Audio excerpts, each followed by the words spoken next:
네, 안녕하세요. 자, 이번에 우리 암기장 쟁점 43번 공법상 계약에 관련된 쟁점 보도록 하겠습니다. 자, 우리 시험에서 공법상 계약에 관련된 쟁점은 3법에서 사업 인정 후에 협의가 그 쟁점 사항이 되겠습니다. 다수 의견으로 보면 이제 공법상 계약으로 본다 그랬을 때 이제 행정소송으로 다툰다. 여기 이제 포인트였고요. 그렇죠? 행정소송 중에서 공법상 당사자 소송으로 다툰다. 이렇게 볼 수가 있겠고, 만약에 이제 판례는 우리 사업 인정 후 협의에 대해서는 사법상 계약으로 보기 때문에 민사 소송으로 다툰다. 이렇게 정리를 해 두시면 되겠습니다. 이게 이제 행정기본법 제27조에서 공법상 계약에 관련된 내용이 1항, 2항제 두 가지 규정이 들어가 있는데 이거는 참고적으로 여러분들이 공부를 해 두시면 좋을 것 같고요. 그다음에 쟁점 44번의 행정지도 관련돼서는 지금까지 우리 시험에서는 시험이 출제된 바는 없습니다. 그래서 우리 쟁점이 지금 우리 시험에는 없고요. 3법 쟁점은 없고, 다만 이것이 행정쟁송에 있어서 처분이 되는가, 이것이 이제 키포인트인데 처분으로 인정되지 않는다. 이렇게 보시면 되겠습니다. 최근에 그 행정지도 제가 강의하면서 SK 그 우리 유심 사태에 관련돼서 그거를 이제 국회에서 현안 질의를 한 거고, 실제로는 그 과기부 장관이 그렇죠, 행정 지도를 한 거죠. 그래서 그거 여러분들 오해 없으시면 되겠습니다. 행정청이 행정 지도를 하는 거예요. 그렇죠?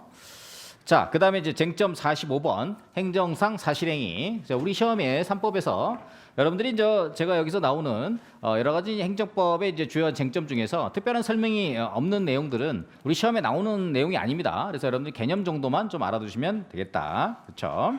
그래서 행정상 사실행위 관련돼서 우리 3법에 이제 시험에 나오는 거는 타인 토지 출입. 이것도 지금까지 시험에 출제된 바는 없습니다. 다만 타인 토지 출입이 이제 권력적 사실행위로서 공권력 행사다. 그래서 이제 처분성이 이제 긍정되어 가지고 만약에 이에 대한 권리구제를 한다. 그러면은 행정소송으로 다툴 수 있다. 이렇게 여러분들 정리를 해 두시면 되겠습니다. 행정상 사실행위 중에서 우리 시험에 이제 나올 수 있는 것은 권력적 사실행위, 타인 토지 출입이 있고요. 그 다음에 우리가 대집행의 실행. 대집행의 실행이 대표적인 권력적 사실행위 되겠습니다. 이게 대표적인 내용이 되겠다. 마찬가지 이것도 법률 우위 원칙, 법률 유보의 원칙 이런 것들이 적용이 되고요. 별도로 요것은 그 권력적 사실행위에서의 이제 포인트는 이것이 처분인가 여부에 따른 확설이 있습니다만은 판례와 다수견에는 처분 권력적 사실행위의 경우는 처분성이 긍정된다. 이렇게 정리를 해보시면 되겠고요. 그다음에 이제 행정조사 관련돼서 행정조사 기본법이 이제 별도로 있습니다. 근데 우리 시험에서는 행정조사 기본법이 별도로 들어가 있는 내용이 없어서 이거는 이제 우리 시험에는 쟁점이 없고요. 다만 위법한 행정조사와 관련돼서 행정의 효력 관련된 내용이 있다고 하면 우리 시험에서는 타인 토지 출입 이후에 토지 물건 조소 작성에 관련된 부분이 사실상 이제 행정조사의 내용이 포함되어 있는 것이 되겠습니다. 그래서 위법한 행정조사와 관련된 그 이후에 행해진 행정행위에 관련돼서는 이것은 위법한 행정조사를 기반으로 한 행정처분은 위법하다. 이렇게 여러분들 정리를 해두시면 되겠고요. 우리 시험에 특별한 쟁점이 없다. 이렇게 보시면 되겠습니다. 그 이외에 이제 행정조사와 관련된 영장주의라든지 뭐 이런 부분들은 우리 시험하고는 좀 거리가 있는 그런 내용이니까 그냥 읽어보는 정도로 정리를 해두시면 되겠고요. 자, 본격적으로 우리 시험에서 출제되는 행정절차법에서 등장하고 있는 사전통지, 그 다음에 청문, 그 다음에 이유 제시, 여기 3대 이제 중요한 득점 포인트 시험에 주로 출제되는 내용이 되겠습니다. 행정절차법 제21조 보면은 우리가 처분을 함에 있어서 구체적으로 그 처분에 사전에, 그러니까 사전에 우리가 침입적 처분을 함에 있어서 또는 의무를 부과하거나 당사자에게 어떤 침입적 처분을 하기에 앞서서 반드시 사전에 충분하게 이러한 내용들을 통지를 해줘야 한다. 우리 암기장 제 94페이지에 있습니다. 자, 행정청은 당사자에게 의무를 부과하거나 권익을 제한하는 처분을 하는 경우에는 미리 처분을 하고자 하는 내용 및 법적 근거, 의견 제출 기한, 기타 필요한 사항들을 당사자에게 통지해야 한다. 이렇게 반드시 해야 된다. 이렇게 되어 있습니다. 그래서 이건 이제 반드시 하도록 하고 있는데 예외적인 사유가 있습니다. 세 가지 공증현 많이 들어오셨죠? 옛날에 기획재정부 장관님 함자가 윤증현, 윤자, 증자, 현자여서 요 윤자 빼고 공자하고 증현 이렇게 정리를 하시면 좋을 것 같습니다. 공공의 안전 또는 복리를 위하여 긴급히 처분할 필요가 있는 경우 공 동그라미 그다음에 법령 등에서 요구된 자격이 없거나 없어지게 되면 반드시 일정한 처분을 하는 경우에 그 자격이 없거나 없어지게 되는 사실이 법원의 재판 등에 의해서 객관적으로 증명된 때 증명된 경우 세 번째 해당 처분의 성질상 의견 청취가 현저히 곤란하거나 명백히 불필요하다고 인정될 만한 상당한 이유가 있는 경우에서 현 세 가지 공증현 이렇게 외워두시면 되겠습니다. 자 그러면 이게 이제 일반적인 이제 침입적 처분 또는 권익을 제한하는 그렇죠 이러한 처분인 경우에 있어서 하는데 기본적으로 이제 시험에 나오는 거는 요게 이제 시험에 나오는 거죠. 거부 처분 시에 사전 통지 여부 특히 수익적 처분의 거부 처분의 경우에도 반드시 사전 통지를 해야 되는 것이냐 이거에 대한 판례 내용이 있습니다. 이거 출제된 거죠. 한 5, 6년 전에 출제가 됐는데요. 자 이런 경우에 수익적 처분의 거부 처분, 즉 수익적 처분이 이 재량행위에 있어서 사전 통지를 안 하게 되면은 그렇죠. 재량권 일탈 남용으로서 위법하다. 즉 이 수익적 처분이 뭐예요? 재량행위의 경우에 이 수익적 처분에 있어서 이러한 사전 통지를 하지 아니하는 경우에는 재량권 일탈 남용으로서 위법하다. 이렇게 여러분들 정리를 해 두시면 되겠습니다. 그다음에 쟁점 48의 청문 우리가 이제 보통 이제 의견 제출 이렇게 보는데요. 자, 우리 시험에서 출제되는 것은 바로 청문 내용이 되겠습니다. 자, 22조 관련돼서 주로 이제 청문 정리해 보시면요. 자, 행정청이 어떠한 96페이지 암기장 행정청이 어떠한 처분을 하기 앞서 당사자들의 의견을 직접 듣고 증거를 조사하는 절차 우리가 이 사전적 권리구제 절차라고 합니다. 우리가 실무적으로 보면은 어떤 그 큰 잘못을 했어요. 그러면 이제 청문장에 와서 직접 자기의 어떤 의견을 소명하고 의견 제출을 하고 그렇죠? 직접적 현장에서 충분히 자기의 의견을 소명토록 하는 이런 절차를 우리가 청문이라고 합니다. 자, 이게 당연히 이제 침입적 처분을 함에 있어서 반드시 거쳐야 될 절차이긴 하죠. 근데 이제 이것도 예외적으로 생략할 수 있는 경우가 있습니다. 자, 앞부분에 세 가지 공증현에다가 플러스 하나 들어간 게 바로 포기입니다. 자, 96페이지 상단에 보면은 공공복리에서 긴급히 처분할 필요가 있는 경우 그렇죠. 자, 법령 등 일정 처분할 앞에 좀 있는데 좀 줄였어요. 처분을 하염이 객관적으로 증명된 때. 세 번째 처분의 성질상 의견적인 현저히 곤란하거나 명백히 불필요한 경우 공증현 플러스 당사자가 의견 제출의 기회를 포기한다는 뜻을 명백히 표시한다는 경우 포기한 경우 그렇죠. 이런 경우에 생략할 수 있다. 이렇게 보시면 되겠어요. 자, 여기에 관련된 판례는 뭐 제가 여기 교재에 암기장에 다룬 거 이외에도 상당히 많은 판례들이 있습니다. 자, 청문서 도달 기간을 준수하지 않은 청문회 효력 관련돼서 이거 그렇죠. 도달 기간 준수하다. 보통 우리가 이제 10일 하는데요. 과거의 판례는 뭐 7일 영도 판례도 있었고 뭐 5일 전 판례도 있었는데 어쨌든 지금 법령에 10일입니다. 자, 10일 이전에 반드시 도달 기간을 준수해서 충분히 이 사람이 청문에서 소명할 수 있는 어떤 충분한 자료와 기회를 확보해야 되는데 불구하고 3일 전에 또는 5일 전에 도달함으로 인해서 충분한 소명의 기회를 갖지 못했다. 절차의 하자로서 이게 위법하다 이렇게 보고 있습니다. 그런데 예외적인 판례가 하나 있는데요. 자, 국법집 할머니 사건 예를 들자면 10일 전에 통보를 해야 되는데 자, 5일 전에 통보를 했습니다. 그냥 가만히 있었으면 청문서 도달 기간 준수를 하지 않아서 위법한 처분이 되는데 국법집 할머니가 이거를 영업정지 관련돼서 그 통지서가 5일 전에 도달했는데 자기가 스스로 청문장에 가서 충분히 소명하고 신세한탄을 하셨어요. 그렇죠? 판례가 뭐라고 판시했습니까? 하자는 치유되었다. 그래서 위법하긴 한데 본인이 가서 충분한 소명을 했기 때문에 하자는 치유되었다. 이렇게 판례가 나온 바가 있습니다. 그렇죠? 그런 경우는 어떻게 해야 돼요? 청문서 도달기 준수하지 아니하였으면 그냥 가만히 계시면 됩니다. 그냥 가만히 계서 5일 전에 도달했어. 가만히 있다가 바로 취소 소송 이렇게 해야지 바로 처분이 이제 취소되는 그런 형국이 되는 거죠. 그다음에 당사자 간에 짬짬이로 해가지고 야 우리 이번에 청문하지 말자. 그렇죠? 이렇게 한 경우는 된다 안 된다? 안 된다. 즉, 요거는 강행 규정이기 때문에 불이익한 처분을 하면서 특히 아주 중대한 우리 같은 경우는 우리 시험에서는 그 감정방어사법 제45조 자격의 취소, 부정한 방법에 의한 자격의 취소와 설립인가 취소의 경우에는 어떤 경우에요? 그런 경우에는 기본적으로 반드시 자기가 청문을 하도록 되어 있는데 당사자 간에 짬짬이 해가지고 야 청문하지 말자 해가지고 서로 당사자 간에 합의해서 청문을 배제하는 특약을 맺었다. 자, 이거는 강행 규정 위반으로서 무효다 이렇게 보시면 되겠습니다. 또 하나는 청문서를 보냈는데요. 청문서 반송이라든지 불출석 같다는 이유만으로 해서 청문 안 해버렸어요. 그렇죠? 이런 경우에도 어떻게 돼요? 이런 경우에도 이거 반드시 해야 되는데 반송되었다 또는 불출석하였다는 이유만으로 청문을 하지 아니않고 자격을 취소했다. 이런 거는 위법하다. 이렇게 보시면 되겠습니다. 자, 대표적인 판례 한 3가지 정도 기억해 두시고요. 이거 말고도 뭐 여러 가지 판례가 있습니다. 여러 가지 판례가 있는데 이 대표적인 판례 3가지 정도 기억해 두시면 되겠습니다. 자, 그다음에 신분 자격의 박탈. 자, 이런 경우는 반드시 청문을 하도록 우리 3법과 연결지어서 볼 수가 있는데요. 자, 여기서 우리가 3법에서 등장하는 요 청문과 관련된 내용을 다시 한번 여러분들 보시면요. 자, 여러분들이 이제 헷갈리지 말아야겠게 행정절차법에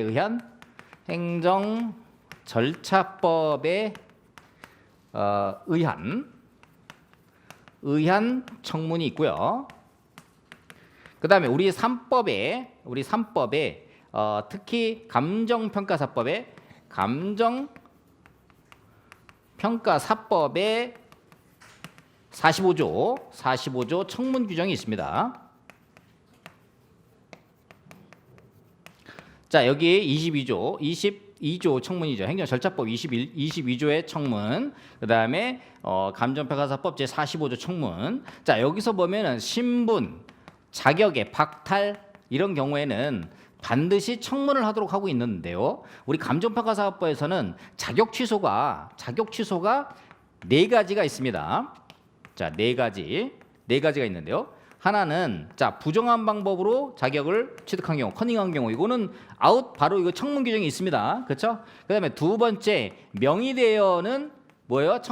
자격을 취소할 수 있다. 요거는 기속행위로 돼 있고 요거는 재량이 요 3가지는 다 재량이로 돼 있어요. 그런데 명의대여 관련된 거 있어서는 45조 규정에서 청문이 있습니까? 없습니까? 청문이 없어요. 그렇죠? 그다음에 3번째 금고 이상 1회 아웃 요건 경우도 청문 규정이 있다 없다?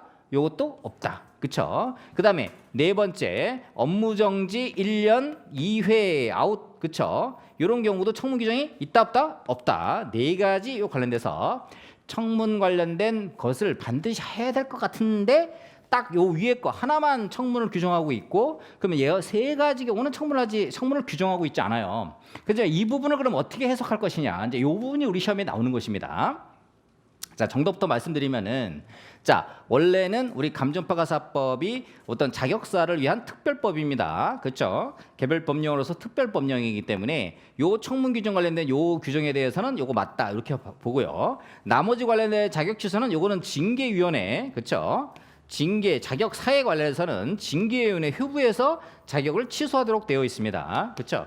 자, 그렇다면은 행정절차법의 22조에 보면은 신분 자격의 박탈인 경우는 이거 신분 자격 박탈이잖아요. 그렇죠? 그럼 반드시 청문하도록 돼 있는데 우리 법제에서는 징계위원회에서 회부해 가지고 자격을 박탈하도록 하고 있고 행정절차법에서는 그러면 어떻게 해야 되느냐? 자, 이런 부분이 이제 충돌하게 되는 것입니다. 자, 이런 거에서는 자, 1차적으로 징계위원회 회부에 따라서 우리 개별 법령이 있으니까 요거에 따라서 자격을 취소하는 것이 타당하지만 자, 2차적으로 이게 이제 원칙적으로는 우리 법령에 따라서 자, 원칙은 우리 법령에 따라서 이렇게 자격을 취소하는 거는 맞지만 그렇죠? 요게 사실상 신분 자격의 박탈이기 때문에 요게 이제 첫 번째 원리고 그다음에 2번째로 어떻게 돼요? 2번째로 행정절차법 제 22조에 따라서 청문을 통해서 자격을 취소하는 것이 당사자의 권익을 보호를 위해서 더 타당한 것이 아니겠느냐 이런 취지로 답안을 적어주시면 되겠습니다. 그렇죠? 그래서 징계위원회는 예를 들면 이제 13명의 예를 들면 징계위원이 있다. 그러면은 징계 회부에서 자기에게 불리한 진술을 하거나 이렇게 할 수 이제 불리한 진술 이런 걸 거부하거나 또는 유리한 진술을 하고 유리한 서면을 낼 수가 있습니다. 근데 이제 청문하고 징계위원회의 차이점이 뭐냐면 행정절차법에서 청문은 정식 청문 주재자가 있습니다. 그렇죠? 정식 청문 주재자에 의해서 정식 청문 절차를 거쳐서 하는 거고, 이게 굉장히 FM대로 하는 거죠. 어떻게 보면은 징계를 할 때 FM대로 하는 것이 이제 정식 청문 절차고, 요거는 기본적으로 사실상 약식으로 하는 형태예요. 징계위원회는. 그래서 그런 측면에서 보면은 사실상 감정평가사법의 입법의 불비다, 이렇게 볼 수가 있겠습니다. 저 부분에 대해서는 정부에 제가 여러 차례 우리 협회에서도 여러 번 이제 그 입법 청문을 했는데도 불구하고 이게 좀 이게 법률안을 바꿔야 되잖아요, 그렇죠? 국회에서 법률안을 바꿔야 되는데 이 감정평가사 징계 관련돼서 좀 이 청문 절차를 거쳐서 하게 되면 좀 까다롭게 되잖아요. 근데 징계위원회는 국토부 산하에 있으니까 즉시 할 수가 있잖아요, 그렇죠? 그런 부분에서 법안이 이제 국회를 통과하지 못해서 계속해서 이제 보류되고 있는데, 어쨌든 나중에 여러분들이 합격하신 다음에 이런 부분들은 제가 볼 때는 이렇게 정식 청문을 통해서 자격을 취소하는 것이 맞지 않느냐. 왜냐하면 여러분이 청춘을 바쳐서 자격을 취득했는데 그래도 최소한 청문장에 가서 그렇죠, 소명을 하고 자격을 취소 당하는 이런 형태로 가야지 좀 합당하지 않느냐. 사실상 우리 국민의 권익을, 그렇죠, 여러분 전문 자격사여도 그분들도 국민이잖아요, 그렇죠? 국민의 권익을 좀 더 두텁게 보호하는 것이 맞지 않느냐, 이런 취지를 말씀드리겠고요. 실제 답안에서도 저렇게 취지로 이런 내용으로 쓰시면 되겠습니다. 근데 사실 뭐 국민적 관점에서 보면은 징계위원회든 또는 청문으로 하든 간에, 그렇죠, 공정하게 객관적으로 징계가 이루어진다 하는 것이 한다면 또 합당하다, 이렇게 볼 수도 있겠죠. 자, 그다음에 이제 처분의 이유 제시가 되겠습니다. 자, 23조 행정 절차법 제 23조에서 반드시 청문을 하도록 하고 있죠. 그런데 이것도 생략 사유가 있습니다. 모두 그대로 인정하는 경우, 단순 반복적인 경우, 긴급을 요하는 경우, 못 남긴 세 가지 케이스, 신청 내용을 모두 그대로 인정하는 처분인 경우, 두 번째 단속 반복적인 처분이면 경미한 처분으로서 당사자가 그 이유를 명백히 알 수 있는 경우, 세 번째 긴급히 처분할 필요가 있는 경우 해서 세 가지 경우에서 생략할 수 있다. 이것도 시험 사전 통지하고 묶여서 이유 제시하고 여러 차례 출제가 된 바가 있습니다. 자, 이유 제시 정도와 하자에 대해서는요. 자, 행정청이 이유 제시를 함에 있어서는 상대방이 처분의 법적 근거와 사실상의 사유를 충분히 납득할 수 있도록 구체적이고 명확하게 해야 된다. 이 내용 꼭 적시를 해줘야 되겠습니다. 이유 제시를 어떻게 법적 근거와 사실상의 사유를 충분히 납득할 수 있도록 구체적이고 명확하고 분명하게 해줘야 되는 거예요, 그렇죠? 뜬금포로 너 이거 잘못했으니까 이거 너 아웃이야, 이런 식으로 하면 안 된다는 거지. 어떤 법적 근거와 어떤 사유에 의해서 어떻게 돼요? 구체적으로 납득할 수 있게끔 세부적인 사항을 명확하게 제시를 해야 된다, 이렇게 보시면 되겠고요. 자, 이와 관련돼서 그 하자 대부분의 경우에는 이유 제시의 하자는 무효보다는 단순 취소 사유 정도까지 이렇게 보시면 되겠고요. 그다음에 이유 제시의 시기와 관련돼서는 결국은 처분서와 함께 이유 제시를 명확하게 해줘야 되는 부분이 있는 것이죠. 그래서 처분서와 동시에 이유 제시를 명확히 해줘야 되고, 통상적으로 그거는 행정절차법 제24조에 따라서 서면으로 하는 것이 타당하다, 이렇게 정리해서 보시면 되겠습니다. 그리고 이유 제시 하자 관련돼서는 통상적으로 우리가 절차의 하자 이런 법리로 해서 통상 취소 사유, 보통 여기 이제 하자로 해서 우리 간다 그러면 통상 판례는 이유 제시 하자는 통상 취소 사유의 논리로 간다, 이렇게 보시면 되겠습니다. 자, 쟁점 50번 절차 하자의 독자적 위법성. 이 문제의 전제는 뭐냐면 내용상 하자는 없다는 것을 전제로 하고 있습니다. 자, 내용상 하자는 없다는 전제하에 절차상의 하자만으로도 독자적 위법성이 인정되느냐, 이 부분이 되겠습니다. 자, 문제점, 답을 쓸 때 어떻게 해야 돼요? 내용상 하자는 없다는 전제하에 절차상 하자만으로도 독자적 위법성이 인정되느냐. 자, 여기서 또 여러분이 하나 더 알아야 될 게 뭐냐면 내용상 하자는 치유가 된다, 안 된다? 치유가 안 된다. 자, 내용상 하자는 뭐예요? 법령을 위반했거나 또는 행정법 일반 원칙을 위반했을 때 내용상 하자를 치유하게 되면은, 그렇죠, 국민의 법률 생활에 굉장히 불안정성이 증가되잖아요. 그래서 내용상 하자는 치유되지 않고요. 주로 절차상 하자만 보통 기본적으로 치유가 된다. 밑에 이제 그런 내용이 나오는데요. 자, 절차 하자만으로 독자 위법성 여부, 이렇게 보시면 되겠고요. 자, 학설에서는 결국은 절차 하자만으로도 독자 위법성이 인정된다, 이렇게 보고 있고요. 자, 판례는 기숙행위, 질행위 할 것 없이 모두 절차 하자의 독자적 위법성을 인정한다. 이렇게 보시면 되겠습니다. 자, 그래서 우리가 이제 시험에 주로 나오게 되면은 절하, 독치, 시, 기 이렇게 두 문자 따서 외운다 그랬습니다. 자, 절차에 하자 나오면은 독자적 위법성 여기까지만 쓴다 그러면 10점에서 한 20점 정도 되는 거고요. 치, 시, 기 여기까지 쭉 쓴다 그러면 한 20점에서 보통 한 30점 이상 됐을 때 치유 가능성, 치유의 시기, 기속료까지 내용을 적게 되는 것입니다. 절차제 독자적 위법성 오케이. 있다 그러면은 이게 이제 무효 취소 중에 우리가 보통 취소 사유에 해당하죠. 자, 취소 사유는 치유 가능하다고 그랬습니다. 자, 치유 가능성 무조건 치유가 가능한 건 아니고 제한적 긍정설. 자, 국민의 권익을 침해하지 않는 범위 내에서 가능하다 이렇게 보는 거고요. 치유의 시기는 행정쟁송 제의 전까지. 자, 그다음에 기속료에 관련된 거 행정청 및 관계행정청을 구속한다. 그래서 반원제 그래서 반복금지요, 원상회부, 제처무효 이렇게 세 가지까지 해서 절하, 독치, 시기 내용상 하자는 치유되지 않고 절차상 하자만 치유된다. 이렇게 정리를 해 주시면 좋을 것 같습니다. 오늘 암기장은 여기까지 하도록 하겠습니다.